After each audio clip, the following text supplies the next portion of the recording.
গ্রামের এই সুন্দর প্রকৃতি দেখলি মনটা শান্ত হয়ে যায়। ও ভ্যানালা ভাই, মঙ্গলপুর গ্রাম আর কত দূর? এই তো ভাই, আর সামনেই, আর বেশি দূর নেই। ভাই আমি চিনি না, কিন্তু আপনি কিন্তু একদম মসজিদের সামনে নামাই দেবেন।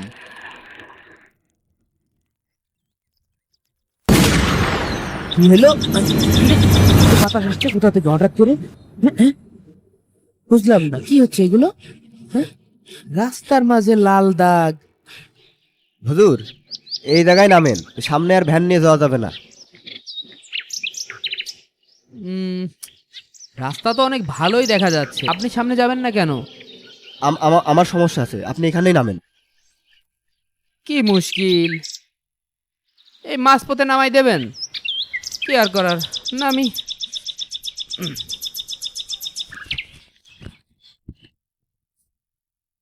এই নেন আপনার ভাড়া।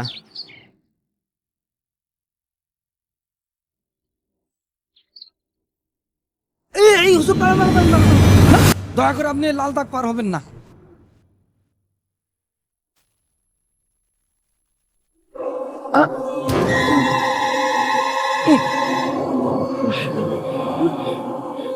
মাথা আসছে কোথা থেকে?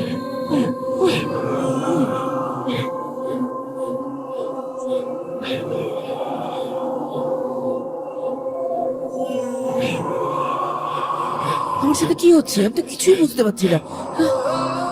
এই লোকটা আবার কে? হ্যাঁ,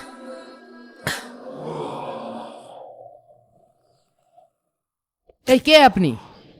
আর আপনি এভাবে আচমকা বাধা দিলেন কেন? আপনি ওই সামনের গ্রামের নতুন হুজুর, তাই তো? জি, আজ থেকে আমি আপনাদের এই যে মঙ্গলপুর আছে না, ওখানে একটা মসজিদ আছে, ওখানের ইমামতির দায়িত্ব পেয়েছি। কিন্তু আপনি কে, আর আমাকে এভাবে বাধা দিলেন কেন? আর এই লাল দাগ পার না হলে তো আমি ওই গ্রামে ঢুকতে পারবো না। আমার কথা বাদ দেন। আর আপনাকে বাধা দিচ্ছি তার কারণ হলো ওই গ্রামে একটাও মানুষ নেই। মানুষ নেই? কি বলেন?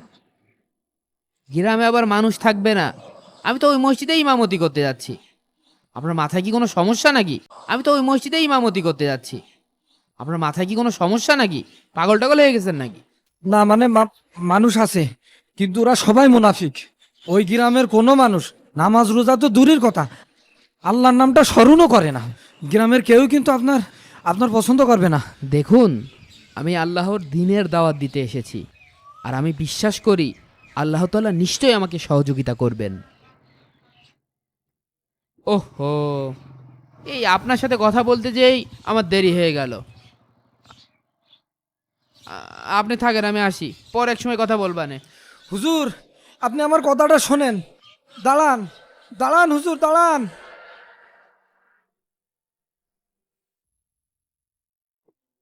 অমন রমজানের ওই রোজার শেষে এলো মঙ্গলপুর 0 কিলোমিটার।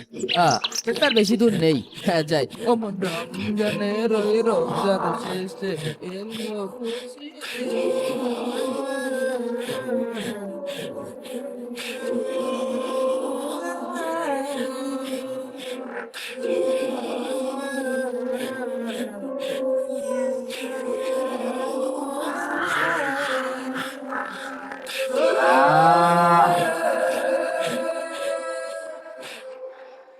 সাবধান, সাবধান গ্রামবাসী, আমাদের এই এলাকায় এক নতুন ইমাম প্রবেশ করছে। আপনারা সবাই তার থেকে সাবধান, তার থেকে আপনারা সবাই দূরে থাকবে। ওই ইমামের কাছে গেলেই আপনাদের সবাইকে বশ করে ফেলবে। সাবধান, সাবধান।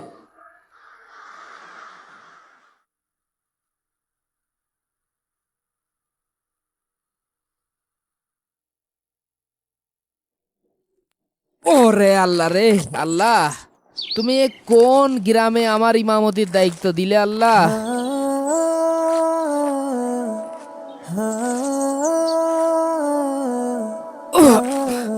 ওরে বাবা রে, রাস্তাঘাটও ঠিকঠাক নেই, কি অবস্থা!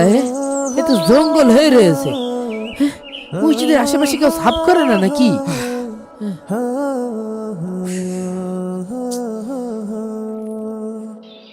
অজুখানার এ কি অবস্থা, কি নোংরা হয়ে আছে! মনে হচ্ছে বছরের পর বছর এখানে কোনো মানুষ আসছে না। আচ্ছা, এখানে মুয়াজ্জিন সাহেব, খাদেম সাহেব কারোরই তো দেখছি না।